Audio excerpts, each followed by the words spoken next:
Whatever it is you're doing that's overstretching the limitations of what God designed you to be, it's going to create a pressure that's going to cause you to pivot when you want to see the change for real. The pressure creates a pivot.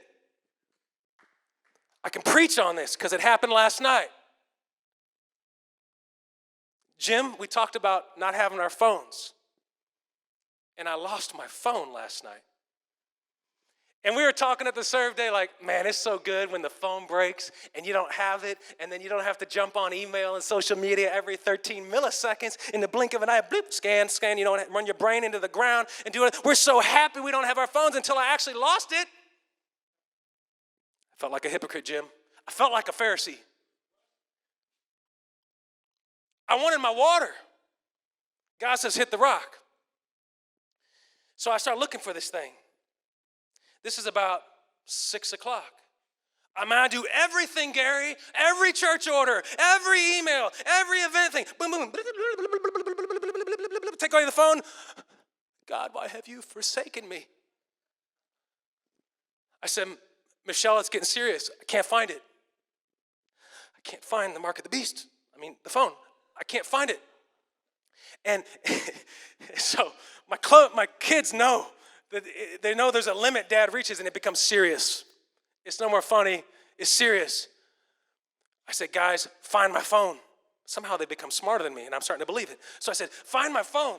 I said, I've looked in the car, I've looked in the truck, I've looked in the garage, I've looked on the driveway. We were out on the driveway messing with that sign. I said, I've looked in the trash can. I've looked in the pantry. I've looked in my office. I've looked in the family room. I've looked everywhere. I went to, my mom lives next door. I know it's weird. I went next door. I said, did I leave it at Grammy's house? I said, we can't even reach Grammy because we don't have our phones. And God says, just walk over there.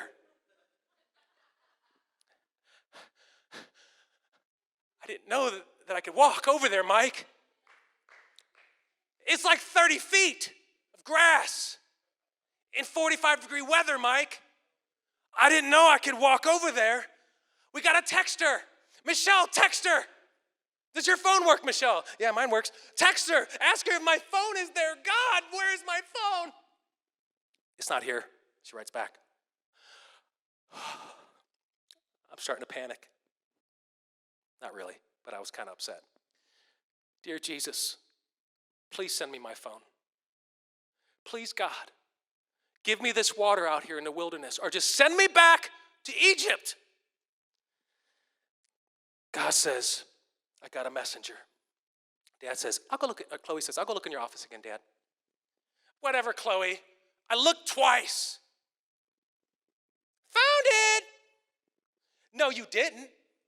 It was right in your drawer, Dad. Just like that. Are you 9? Are you 19? You're 9. Stay that way. I said, I looked in that drawer. You know where she found it? Right where I noticed the problem to begin with. She noticed it was right where I started the problem, right where I thought there was no water, no life, no God. The phone was sitting right there under my nose. You see what I'm saying?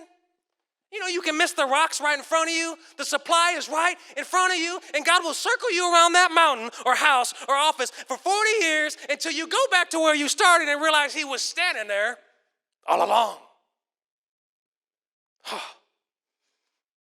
I did feel better about that, by the way. And then I was like, if I ever lose this again, I'll never need it. But I was like, but for now, and that pressure to find it made me look in a way I've never looked before. It created a pivot.